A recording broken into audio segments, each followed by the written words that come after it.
Hi, this is Paul. This is the second part of the commentary on the Peterson-Vervaeke conversation.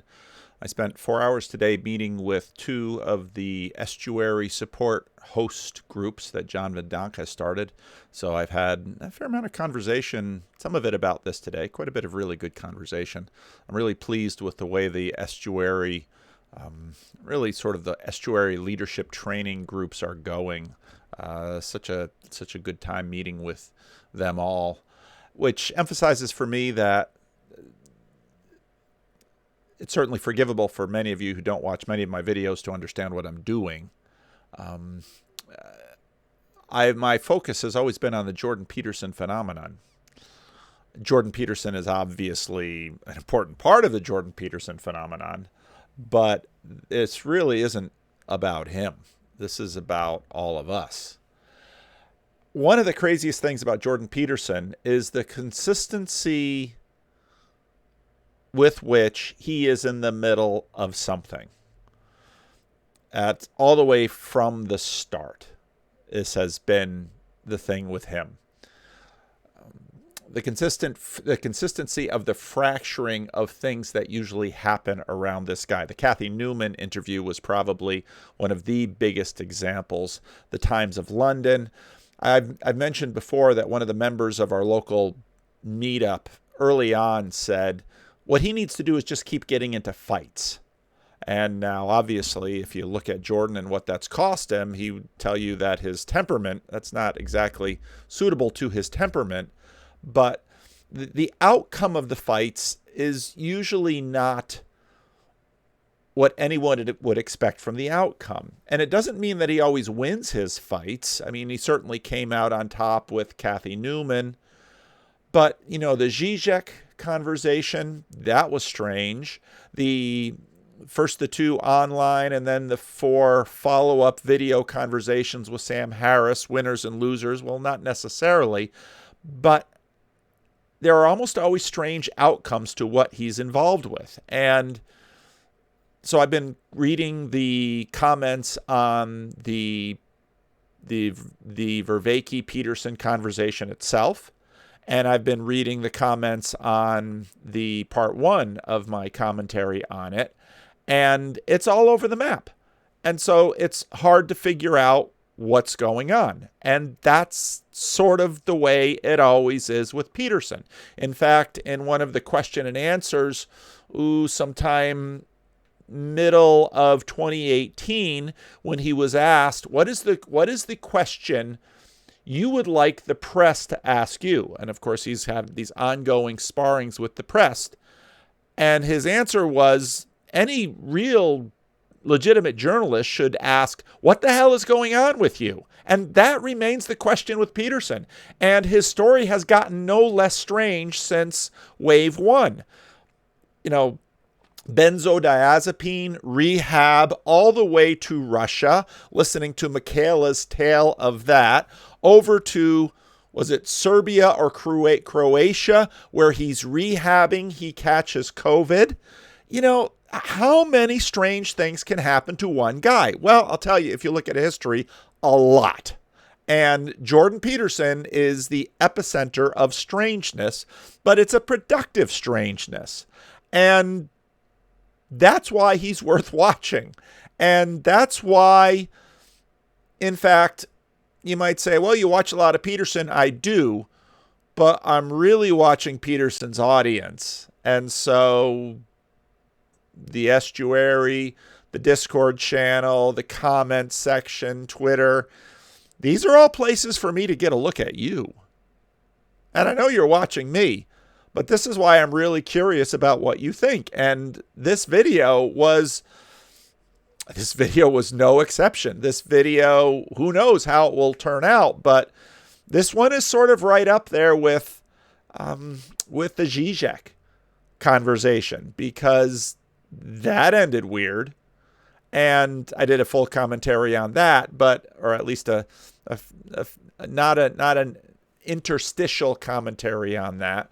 The video production of that was a mess, because remember, most of us were watching the bootleg copy, because even though I paid for a copy, it didn't get delivered. So, This is Jordan Peterson. This is the Peterson phenomenon. The world is changing and it's swirling around him in some important ways. And a lot of the mainstream isn't paying attention to it. The IDW paid attention to him for a while, but sort of has gone on in its own sort of carping way. But no, if you're looking for a place for lightning to strike repeatedly, keep watching Jordan Peterson, because it keeps happening. Even when things are getting, sort of a routine settling into these wave 2 dialogues, stuff keeps happening. And so, it's the internet it's sort of protocol for people to be all over the map, but how to judge? And so, well, I look at comments from some of you because I have a pretty good head for remembering names on comments. And so I track some of you sort of mentally to see where you're at, and you watching your little emoticons in the comment section or on the Discord server, whereas I might not always remember your names, little personality impressions sort of stick in my mind. And so, that's especially true of those people for whom I have actual relationships with. And so I'm very interested about your take on this conversation, and it's just fascinating. So a consensus hasn't emerged. He's always interrupting. Yeah, that's the observation. He's being mischievous. That's what Peugeot answered in a question and answer.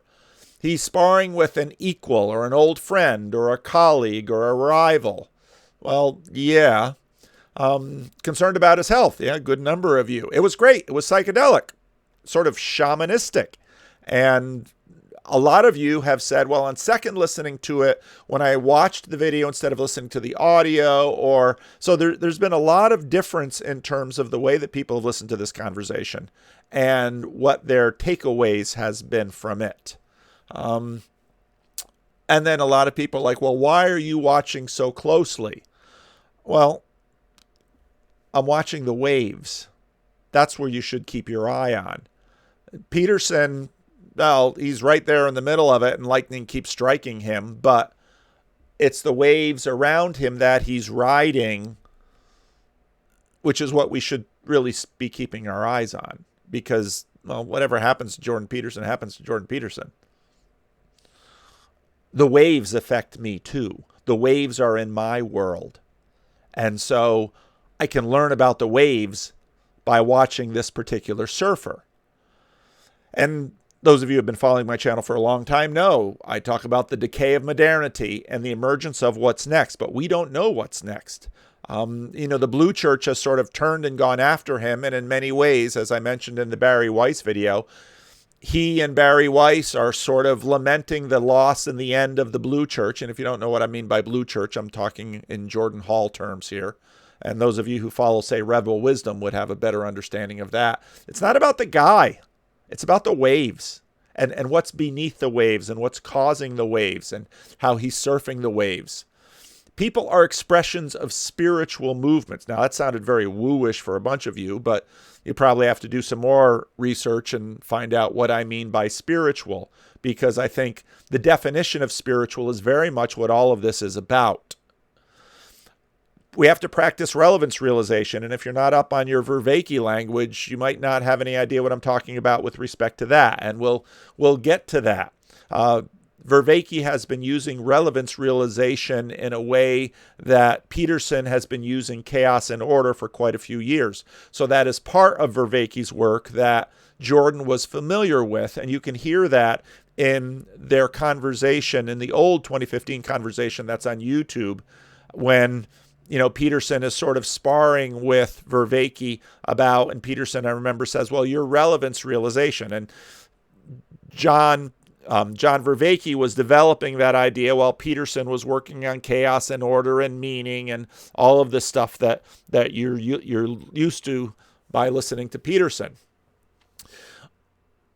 We don't see the unseen core beneath the waves, but we know things are moving by watching the elements around the core, and that's what we're looking for.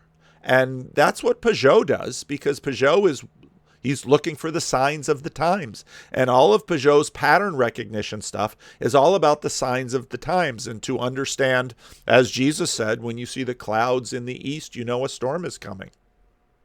Peugeot is seeing the clouds and looking at the patterns, and he's sort of a weatherman for the end of modernity. There's another little name for Peugeot, the weatherman for the end of modernity. But here's the thing about wave catching. Wave catching, I live in California. I'm not a surfer. One of my sons is currently living in Santa Cruz. He's learning to surf. I know enough about surfing to know it's all about speed and timing.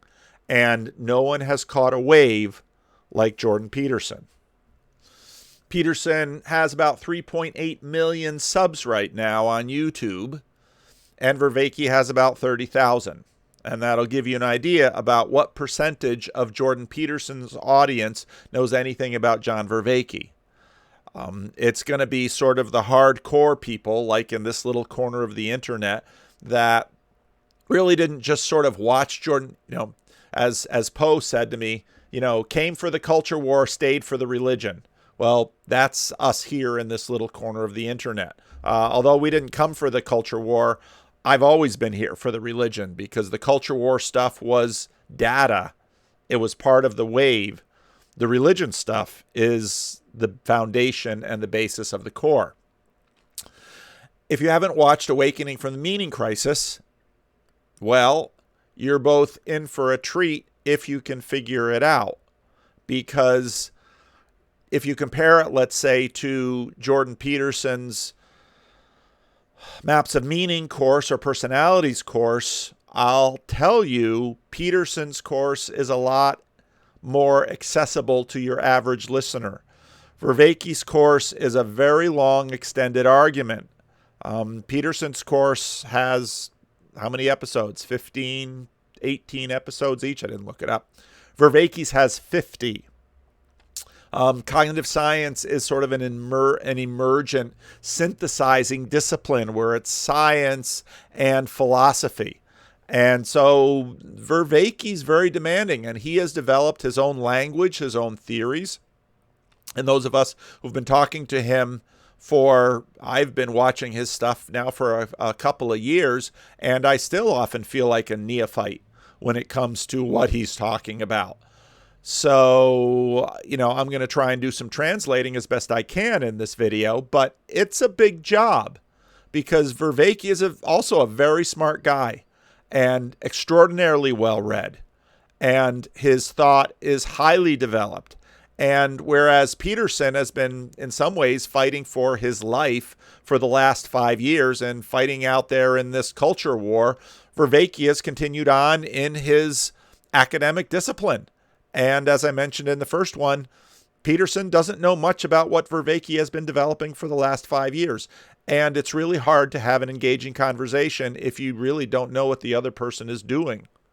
So Vervaeke, in terms of this little corner of the internet, is much more on sort of the rebel wisdom side of things. Non-theist, men's work, ecology of practices, these kinds of things. So it's skeptical but welcoming of religion, of traditional religions, I'll say it that way. John doesn't consider himself a Buddhist. He doesn't consider himself a Christian at all. And so some of the Christian sightings that Jordan found in John's language in this video were quite interesting and I think quite telling. And John basically said, well, I've been spending a lot of time with Christians. And, well, yeah.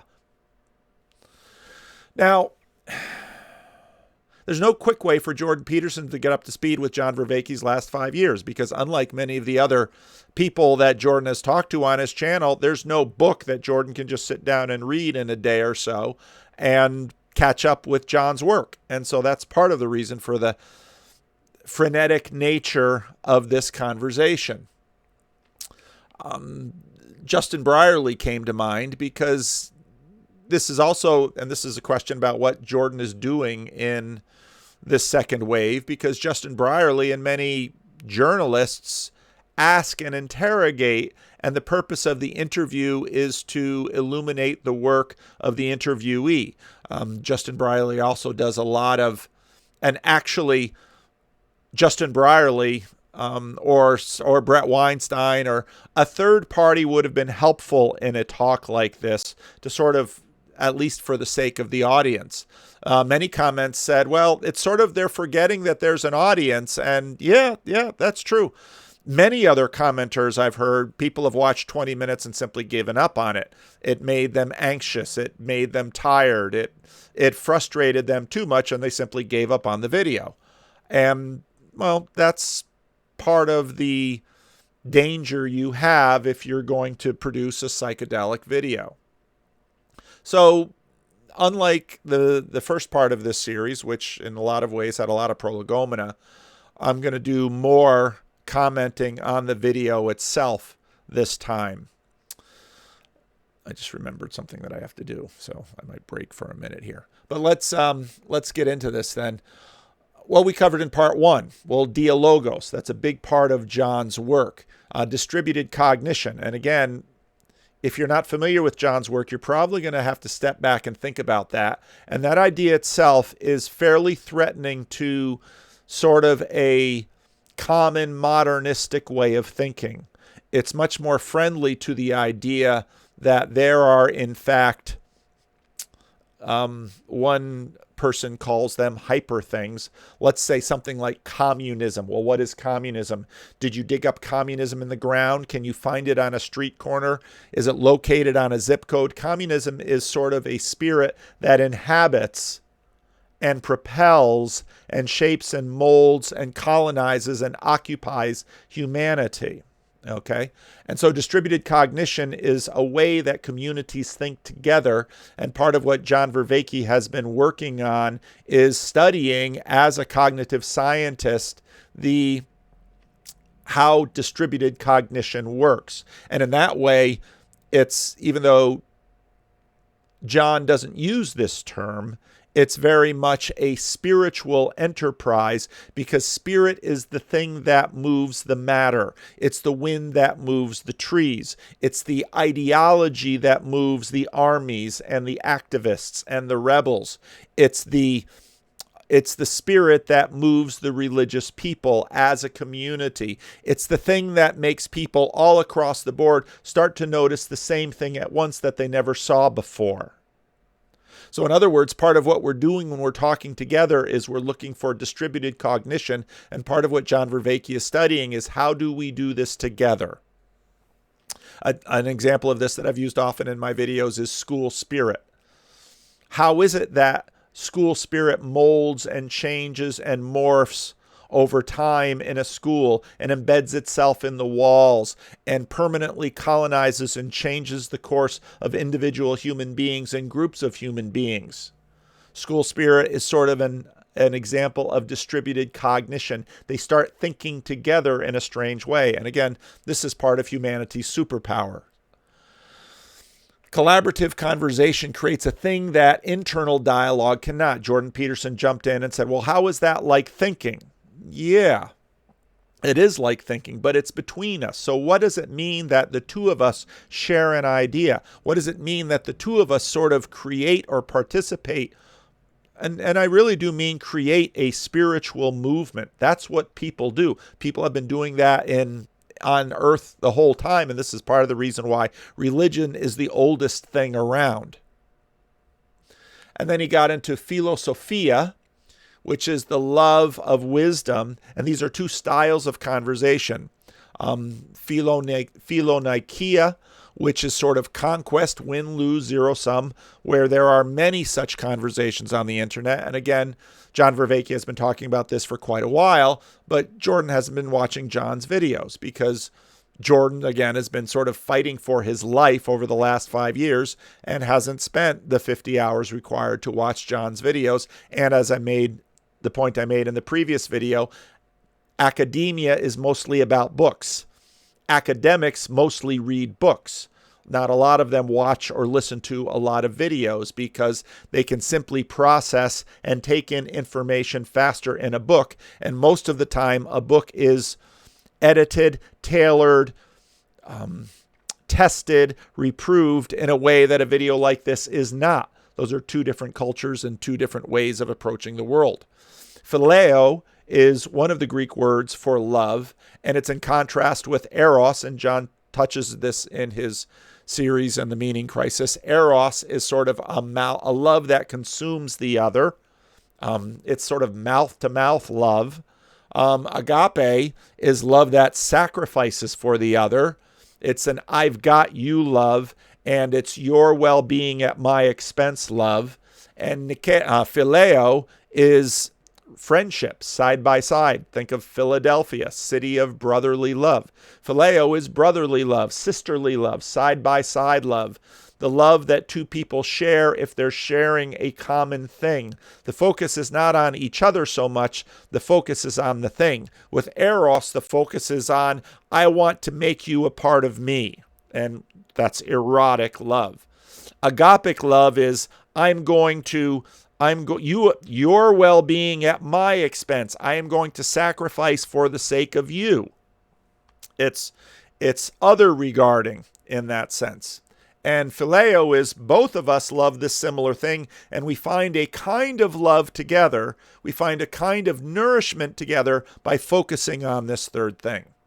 That's phileo. So the love of wisdom versus the love of conquest. All right, this is where we left off. Let's keep going. Well, that's very much. I mean, this sort of started with my projects. My major project right now, and this is why I'm doing these other things in this manner, is I put together an anthology for publication, and I'm doing a lot of work on it as I'm trying to understand what is Dialogos, how do we bring it about, and I'm looking. The two areas of research are I'm of course looking back into the philosophical heritage, the whole Socratic tradition. But I'm also doing a lot of participant observation, participant experimentation in all these emerging communities, the circling community, the authentic relating community, philosophical insight, philosophical fellowship. I'm trying to learn how to do this, share this with other people. It seems to me, tell me what you think of this. It seems to me that okay, so you're a participant observer. I feel like we're tracking something, and that this must be associated with our hunting instinct. That the Philia Sophia is very because much. I feel like I'm tracking. So I believe this is from The Lord of the Rings with Bilbo, but I could be completely wrong about this. There's a scene near the end of the book where he makes his way across a swamp full of souls, and he feels for the rocks underneath that make. Sounds like Frodo making his way through the marsh of the dead in The Lord of the Rings. Out the path, but he can't see them because the water is murky, and so he feels them out. And it seems to me that Philia Sophia is associated with that, is that you feel your way to something solid, and then you take the next step. And that manifests itself in speech, but it's mute. Is it mutual tracking? Is it a reprogramming of the tracking circuit that we used for so long when we were dialogical hunters, like signaling to each other? I think so. We're on the track of wisdom as a beast. Yeah, I think so. I mean, I think slouching towards Bethlehem is right, and Tracking wisdom as a beast, yes, and then slouching towards Bethlehem. Oh, you're going to bring that poem into it. I mean, it's a main. Turning in the wandering gyre, the falcon cannot hear the falconer. Things fall apart, the center cannot hold. Mere anarchy is loosed upon the world. The blood-dimmed tide is loosed, and everywhere the ceremony of innocence is drowned. The best lack all conviction, while the worst are full of passionate intensity. Surely some revelation is at hand. Surely the second coming is at hand. The second coming. Hardly are those words out when the vast image of Spiritus Mundi troubles my sight.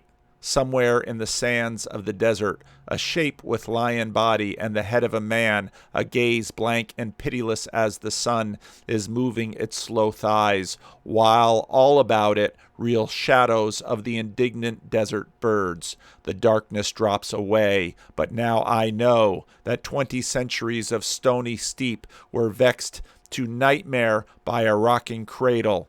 And what rough beast, its hour come round at last, slouches towards Bethlehem to be born?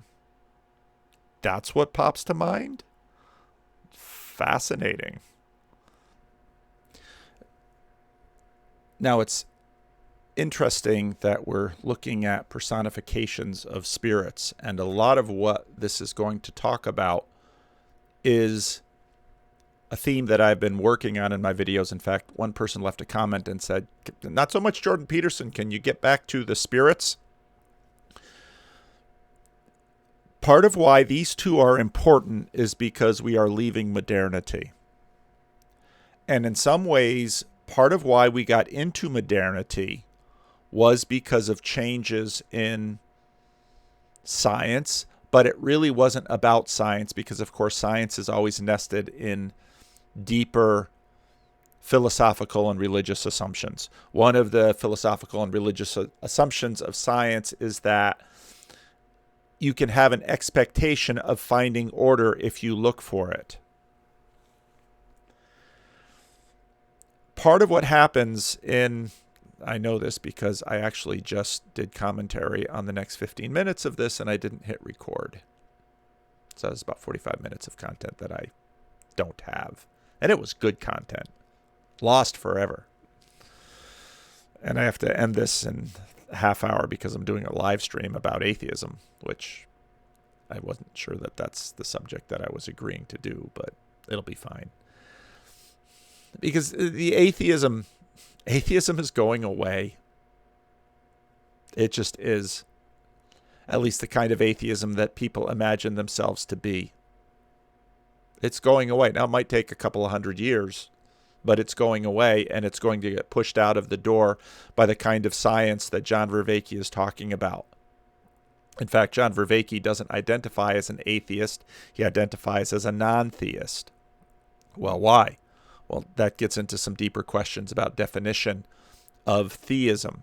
And even that term might get very strange as we begin now post-modernity to start to come to terms with the kinds of, and this is where our language does not afford much help. I want to say the kinds of things because that's the language that we use. Now, John Vervaeke, after some conversations between myself and him and J.P. Marceau, talked about hyper things, and John Vervaeke talked about that with Paul Anleitner as well. Whereas hyper things we talk about these kinds of, let's say, capitalism. We didn't discover capitalism like we discovered uranium or radioactivity or that lightning is electricity. Capitalism is something that inhabits us, shapes us. It's in many ways a spirit. If you look at Max Weber's very famous book at the beginning of the 20th century, which someone just wrote a very interesting article on, the spirit of capitalism, and that's exactly the right word, because that spirit inhabits us, moves us, molds us, shapes us. I talked earlier in the introduction to this about school spirit. School spirit, if you went to a school, has shaped you, but that spirit you participate in, and you have also changed, and there are people changing spirits, creating spirits all the time. This is the kind of stuff that we're talking about with respect to collaborative cognition, let's say. And Peterson is very open about talking about these spirits. And I think part of what Peterson is aware of is that these are things that we participate in.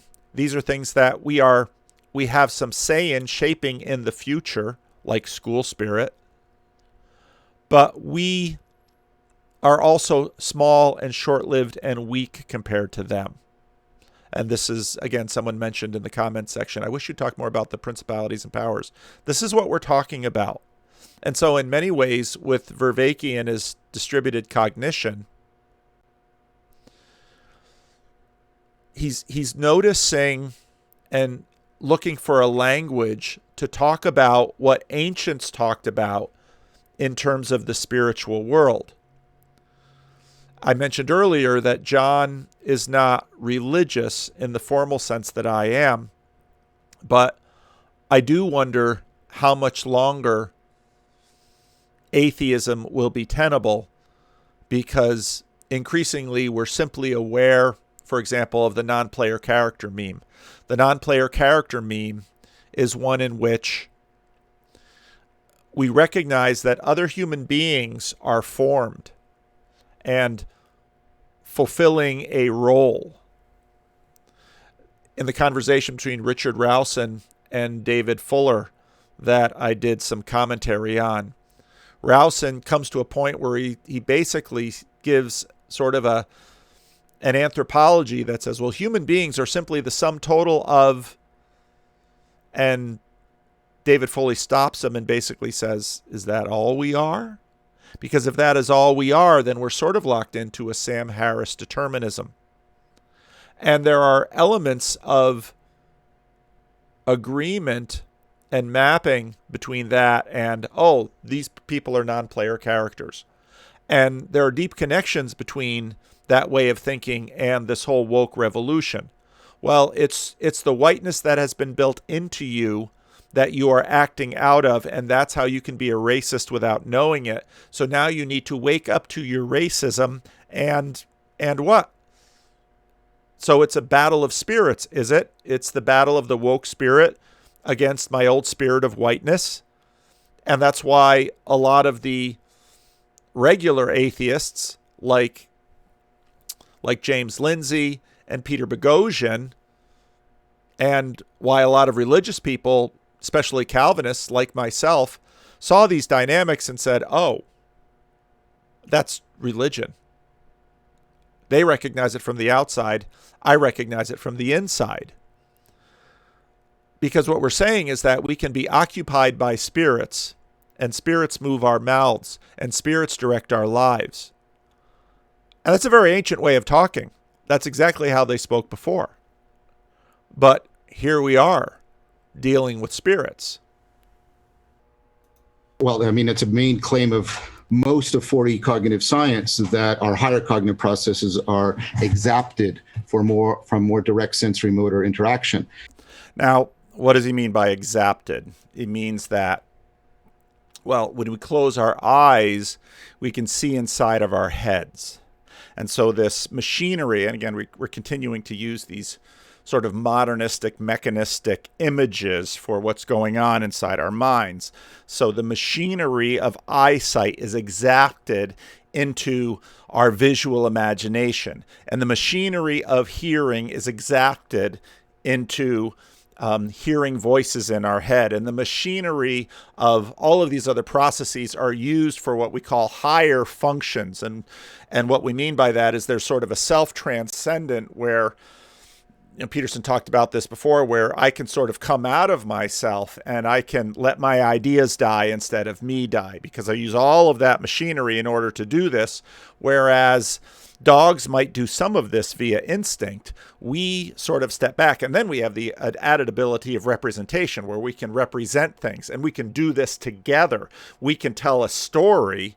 And if I'm saying, yeah, driving 100 miles an hour with your eyes closed is a really bad idea. Oh, yeah, it is. Why? Well, just imagine that I'm driving along and my eyes are closed and the road turns and I don't know it and I drive off the road and I die. Oh, okay. So there's some distributed cognition that we're doing, and the exaptation that we're doing. And you're right. Socrates talks about a willingness to follow the logos wherever it goes. And the interesting thing when you do that, Now, it's helpful here because partly because of Peterson and because Peterson's audience will hear logos and think of it specifically in Christian terms. It was around a lot longer before Christianity. And so when the author of the Gospel of John comes in and uses it there, it's just sort of a mind-blowing experience that the Logos has become flesh. What are you saying of this man, Jesus? And do you think? Do you think that's any different than prayer? Because you could hardly say that in a more Christian way. Now, here we bump into in the first part of this commentary. Some comments were like, "When are you going to talk about the video?" Well, how much do you know about Vervaeke? How are you going to evaluate this video unless you know something about these two? And again, part of it has been Peterson's been fighting for his life for the last 5 years.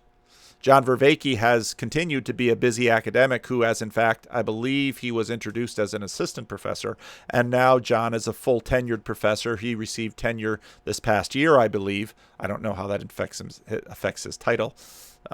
University ways are as murky to me as ecclesiastical ways are as murky to academics, I would expect. But Jordan Drubbs, connects this up with prayer. Okay, well, why? Well, we've been talking about Exactation, which is, what do we do when we pray? Well, we sort of close our eyes and we use all of this machinery to talk to whom? And again, traditionally, if you have a much more ancient understanding about what a human being is, that kind of talk is participating in a spiritual world.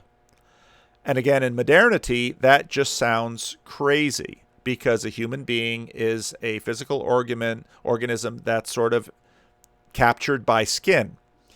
But we're not merely captured by skin because we are doing distributed cognition. We are thinking together. We are exapting all of this machinery for things. And so how does this relate to prayer? Now, this answer is going to sort of take John off guard, as well as when did all this Christianity get into your talk? Because remember, John Vervaeke was teaching courses on Buddhism and cognitive science, and Jordan Peterson has been the one who's been flirting with Christianity, and now suddenly John Vervaeke is including all of this Christian language in his stuff. Do you think that's any different than prayer? Because you could hardly say that in a more Christian way. yeah. Well, let me say something. And that, so now John Vervaeke does not identify as a Buddhist. He does not identify as a Christian. I'd say if you want to categorize him, perhaps an accurate categorization, well, he identifies as a non-theist.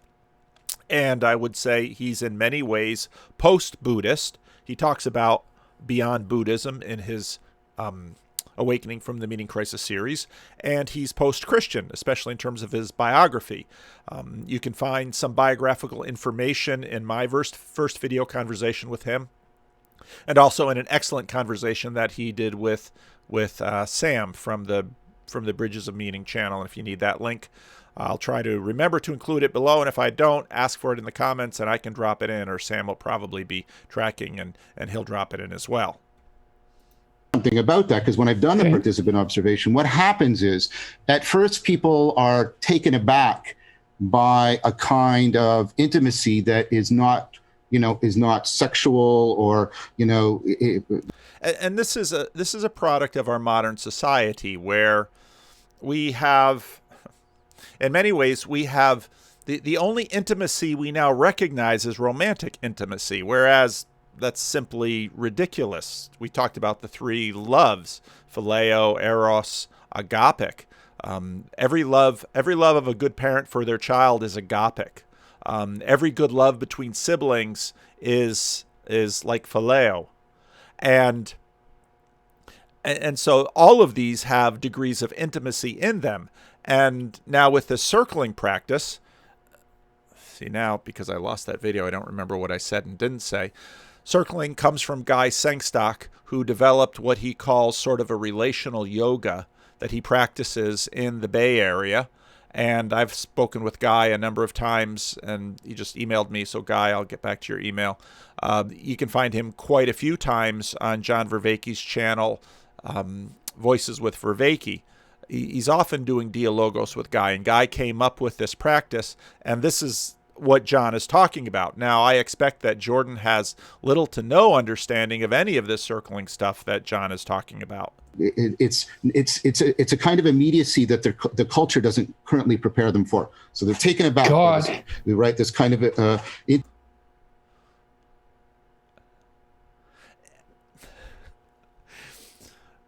There's going to be so many interjections in the next 15 minutes. And again, I have a live stream in 3 minutes, so I don't know exactly what's going to happen to this video, if I'm going to just have to hang on to it for a little while longer and post it at the beginning of the week or what.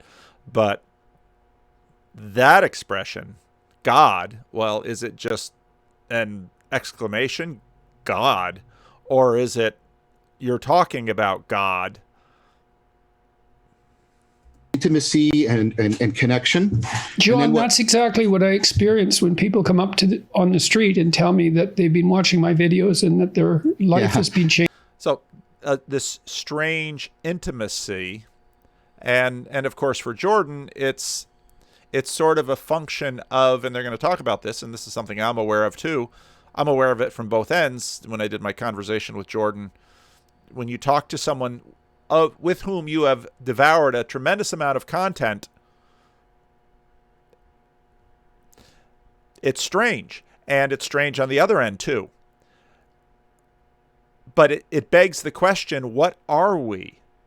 Peterson made a comment earlier of his avatars were still, doing their thing on YouTube while he was near death, struggling for life, recovering from benzo withdrawal. So am I this physical being sitting in this room talking into this mic? Well, yes, certainly. But to what degree am I now sort of being transported up through this camera, through this microphone, into this computer, and then I'm going to upload myself into the cloud? What me is that's up there?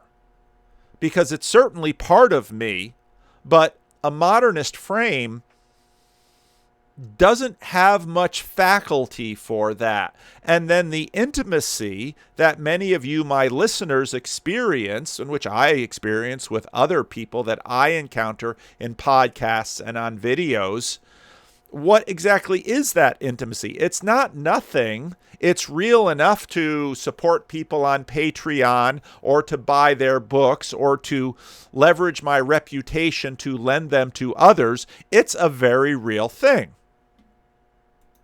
There's this instant immediacy that takes me aback, and it floors me, and it really does.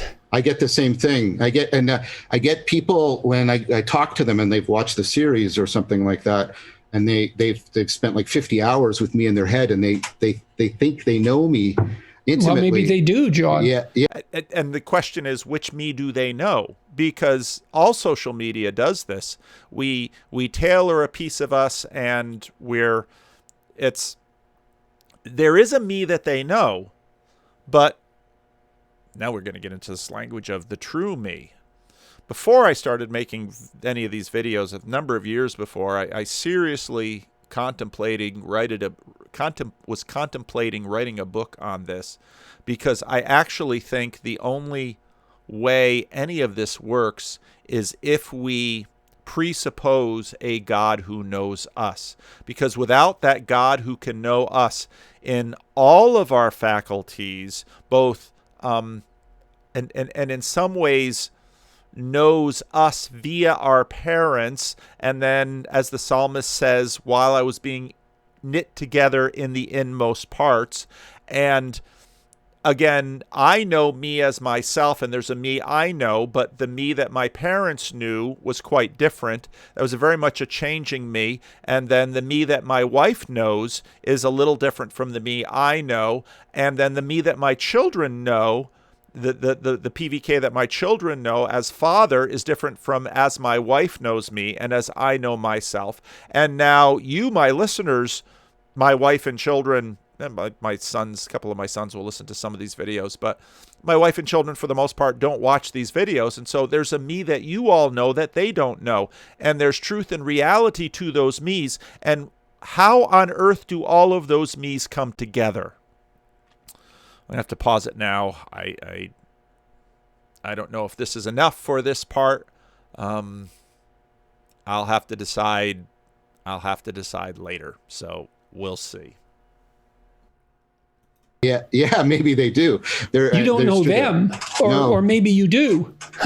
You know their Philia Sophia, and it knows yours. And right there, he embodies it. He doesn't embody it. He represents it. He personifies it. And again, if you go back, this is a video that I've mentioned quite a bit. A conversation I had with John Vervaeke, where I walked through this argument that I basically get from Pascal of a spirit of finesse versus a spirit of geometry. And my argument has been that it's actually very rational to approach the unknown that way. And most of what we deal with is the unknown, because we don't have it encapsulated in geometry. It is too big. It is too out there. It is too transjective, to use a Vervaekean word. And so, but again, Peterson keeps pulling this into a religious frame. So it's instant intimacy, but it's very disconcerting. It is, and it's very hard for me initially because I'm by nature very sort of socially phobic. Well, it doesn't get easier. But when I'm doing the practices, what happens is initially people are caught up in this intimacy. And then what happens is, and people have various names for it, the we space, the Geist, Logos, Spirit. There's a sense of... Wherever I am between you, I'm with you. Yeah, where two or three are gathered in my name, there I am also. Which is, of course, a saying of Jesus. Right, and so there's this sense... Yeah, that's a name for it, all right. There's that when did sense... you put the Christian spin on this?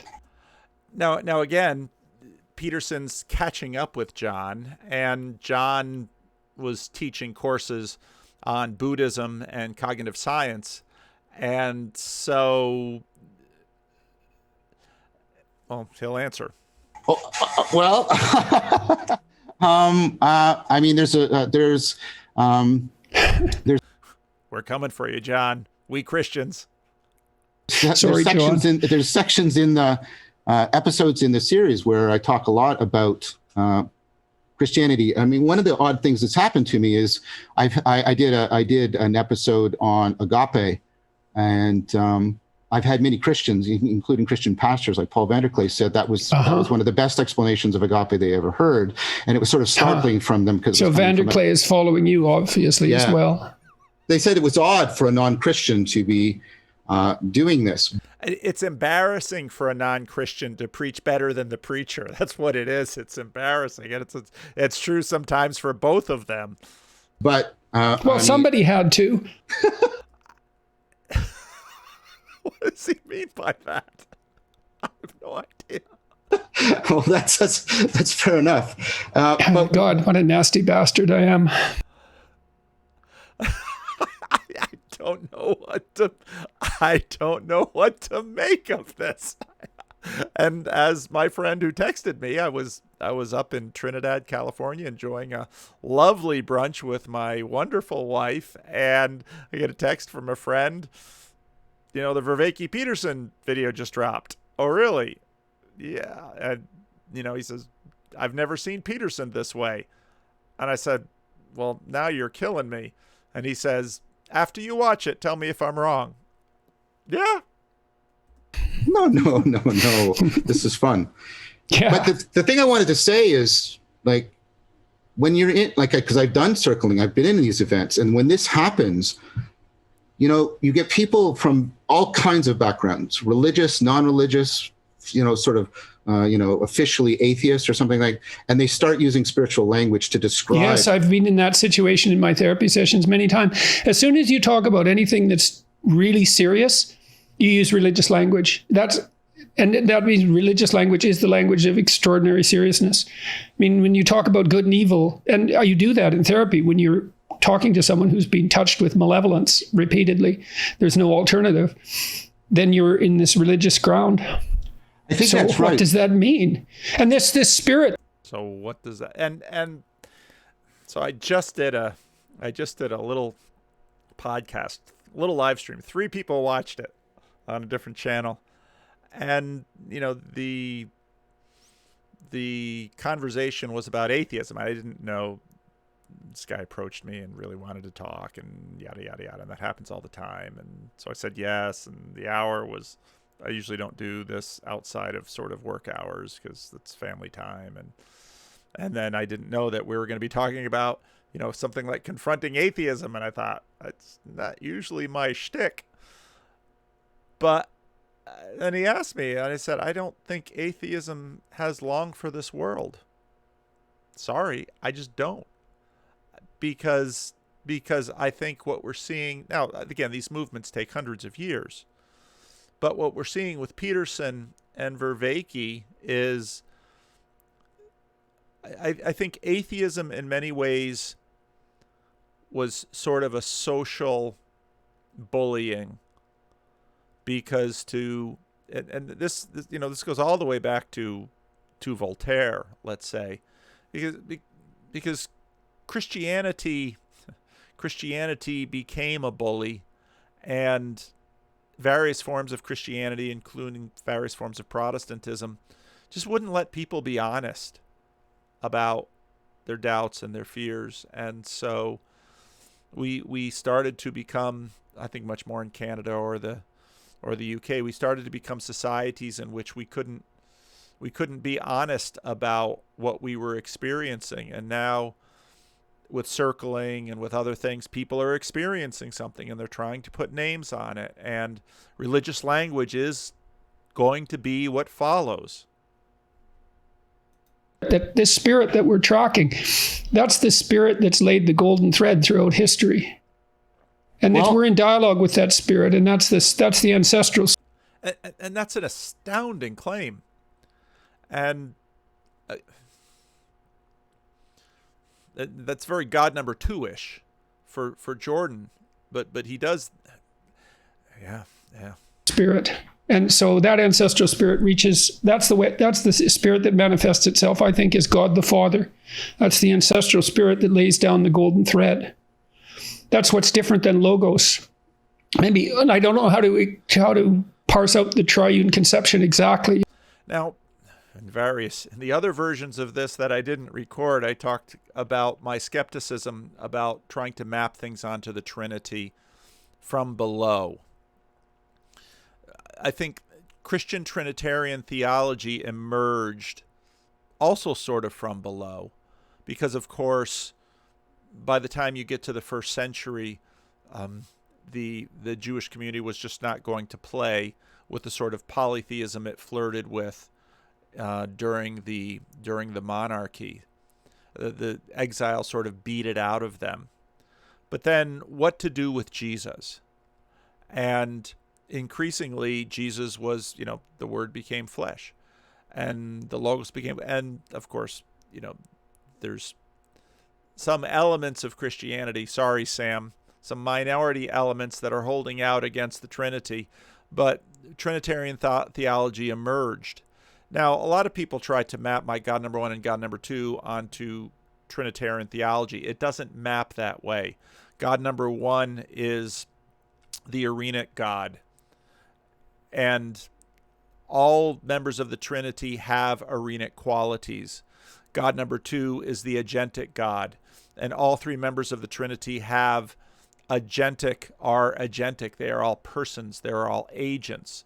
So I don't, all of these attempts to try to map my God number 1 and God number 2 onto the Trinity, I don't buy them at all, because then people are like, well, God number 3. No, you don't understand. Agent arena relationship, and so it's limited.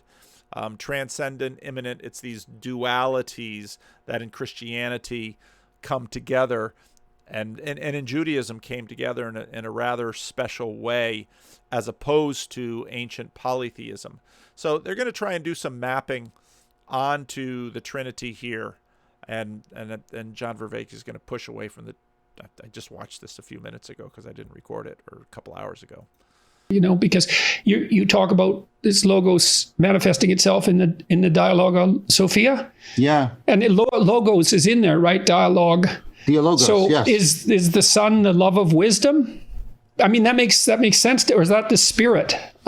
Well, I don't know. Well, and there's a long tradition of, in the book of Proverbs, there's Lady Wisdom. And there have been various attempts to try to map that onto the Trinity in one way or another. Now, John Vervaeke, being rather post-Christian, isn't going to go there, really. No, and neither do I.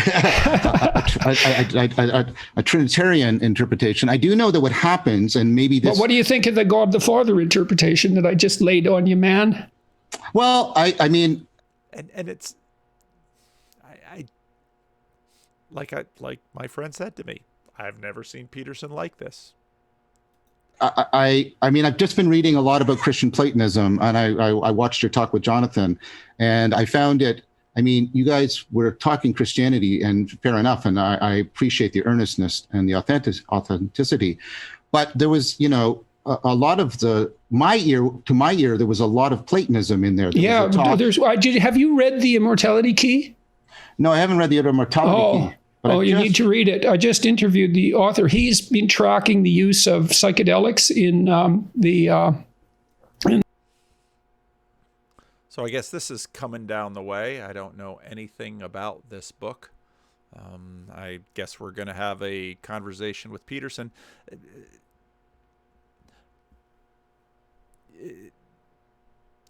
I always kind of wonder about the order of these things. And obviously they're not necessarily in chronological order in terms of when Peterson records and when things get released. But again, this illustrates my point that a lot of Peterson's conversations are book-related conversations. And it's, when authors write a book, they have to go on their book tour to try to sell their book. And Peterson certainly knows that.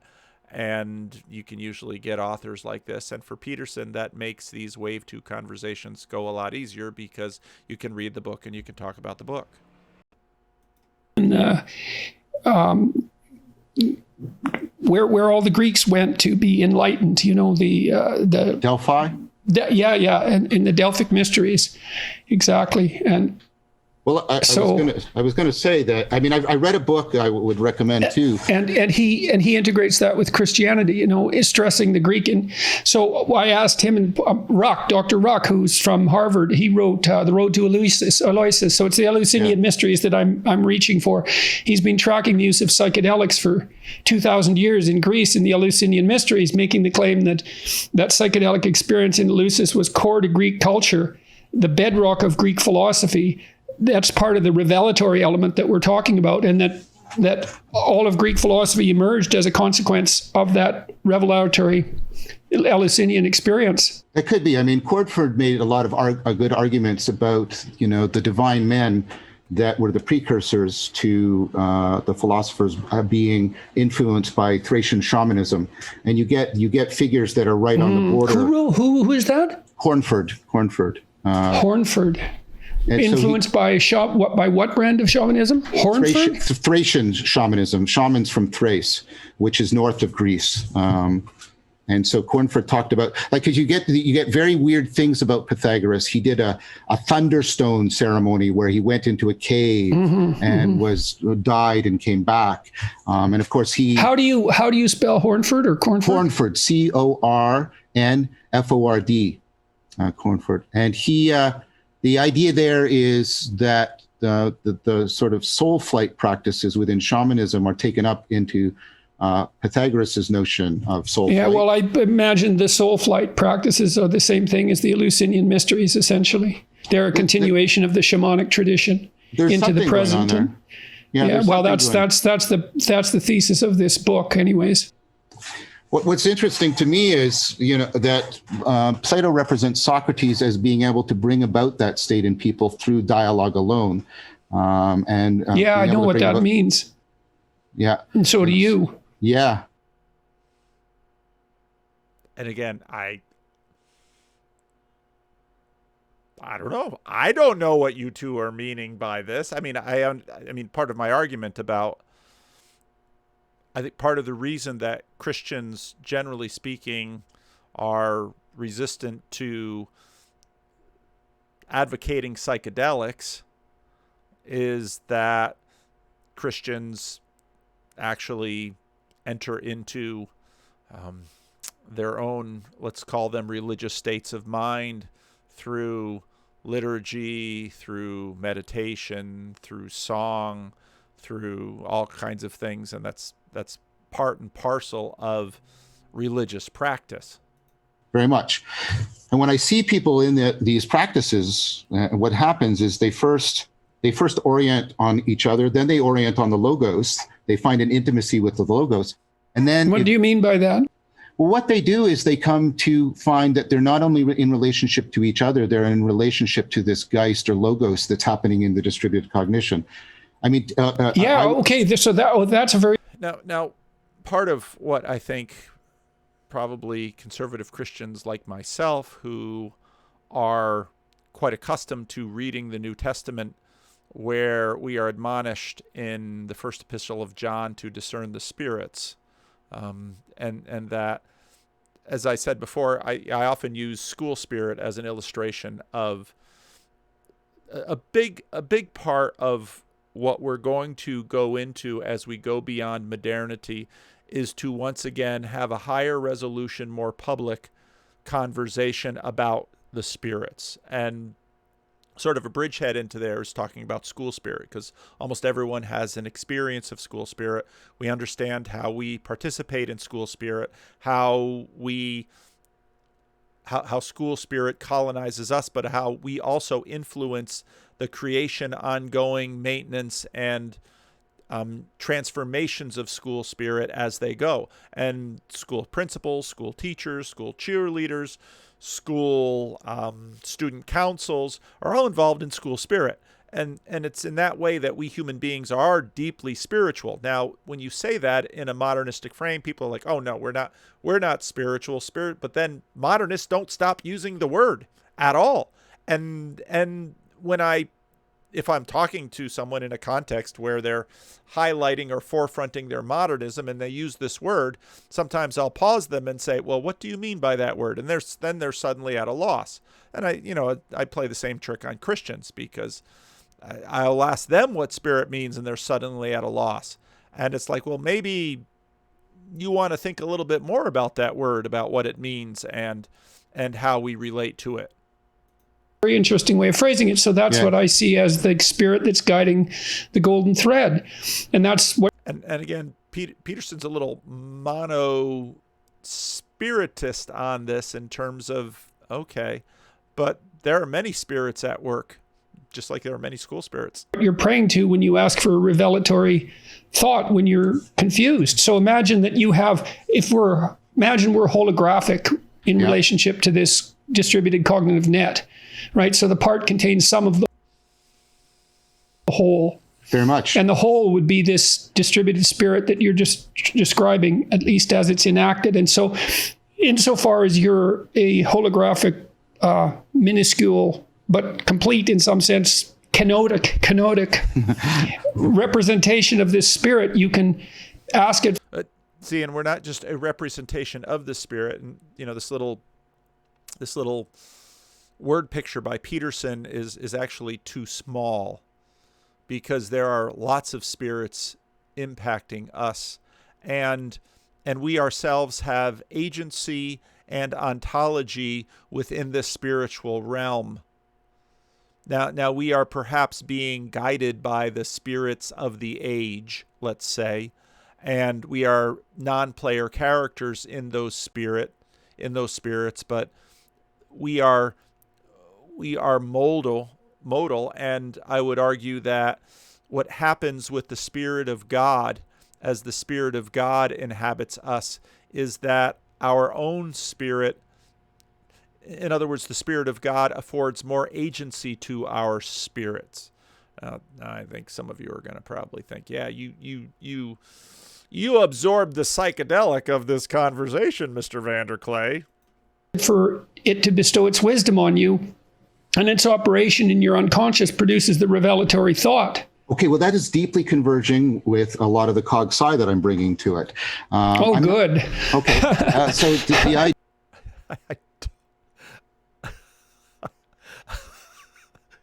These responses, I just don't know what to think of them. Idea here is that distributed cognition has a property, collective intelligence, that is something that is not just the sum of individual intelligences, and there's increasing evidence for this.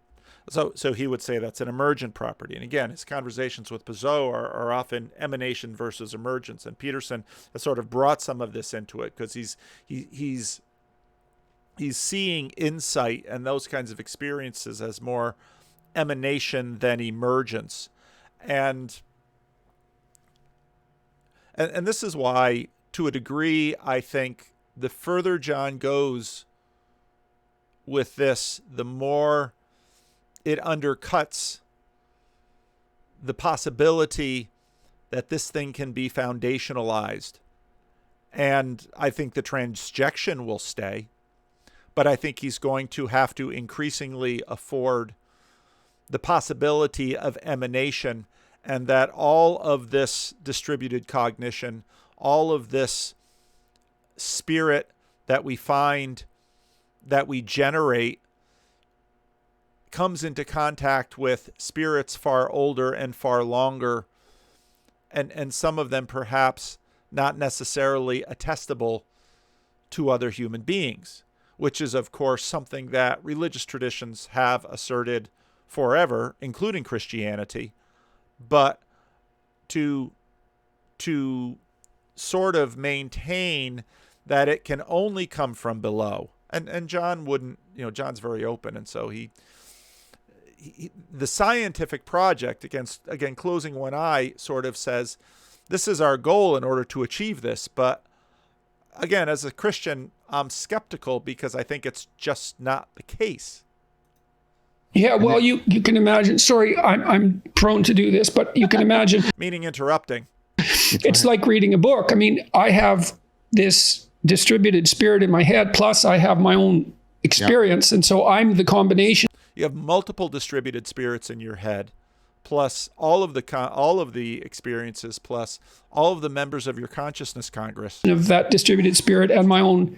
Well, yeah, that's the extended mind. So that's probably what the Son is, John, in the Trinitarian spirit, is that combination, because that's an incarnation of the spirit in a particular time and place. Well, and that's what I bring to the dialogue. So you're saying you're Jesus. Well, that's good. Well, I was a little flippant there, so maybe I'm the one who should be diagnosed from afar. In all seriousness, what he's saying is that being that he just described, that I just amplified a little bit because I thought it was a little simplistic, that is what he's bringing to the dialogue. And now how you're going to map that onto Jesus, I'd pull back from that a bit. Good. Let's play with that. I like serious play. I think that's how we go through. Okay. Well, so we've got the Father as that distributed entity that stretches back in time. Well, no, you see, let's play with that, because let me first try something and then let's see if it maps in, because people get into, they start to realize the presence of the collective intelligence above and beyond the presence of Tom and Sue and Anne, right? And then they start to enter into relationship with that. But then there's with them. Because there's not just one collective intelligence. They're in fact all competing with each other. Further thing that happens, and this I think might point to what you're. Okay, so maybe that's the spirit, that thing that's inhabiting everybody at that time, right? So it's akin to the Son and it's akin to the Father, but it constitutes that distributed space. And so what I think might I think of it as the Neoplatonic one, and that would correspond, right? And so that's your peculiarity. Yeah, and again, each time I watch this now, I have different. Okay, it's a little psychedelic. All right. It's shamanic in that it's disrupting my sense making patterns. We'll come back to why I think that language is helpful. I'm not claiming it's exclusive. I'm not doing that. Hey, I'm not claiming it's not helpful either. So what they do is they get to a place where, and not everybody does this, because you can imagine it depends. What did you just say? Not everybody does this? Well, you want to put that on a T-shirt? That's a little manic. Okay. That's a little manic. Now, again, nothing wrong with a little manic, but the T-shirt thing comes up a lot. What I mean is that I noticed that, John. Most people that are doing the circling, they don't. Many of them are happy just with what you might call the psychological intimacy. Then yes, no wonder. Yep. And some people move to what you might call logos intimacy, and then some people move through that and by means of it to an intimacy of what is the fount of that, what is the ground of that, what is it about the reality that makes this kind of thing possible. They start to think of it. So they're reflecting on it. They're reflecting on like it. We're doing. Like we're doing. Is that? And I can't help but get the sense. Gosh, I'm almost out of time again. I'm so crunched for time. I can't help but get the sense that as modernity emerges from this, we're neophytes. Because if you read the ancients, nothing that was be said here would surprise them. You sort of translate it into those terminologies, but I think they would say that the landscape described here is more sparse than the landscape of what is. That is, there are in fact many spirits. And again, that was all sort of suppressed in modernity. And I think this is part of the reason why what's going to follow is going to be a little wild. And I think part of what we're going to see are people looking for refuge in... Okay, it's an Orthodox podcast, The Lord of the Spirits, but they didn't come up with it, okay? But I am out of time for right now. And, well, maybe I can just get to the little end of this section that they have here. Is that? Yeah, very much. And you can think about this kind of move. And for me, this is where the prototypical Socratic Platonic move comes, where you get the idea that the very process of intelligibility gives you is the most profound access we have to the way reality is realizing itself. And that's how people... That's a really profound thing that he just said. People start...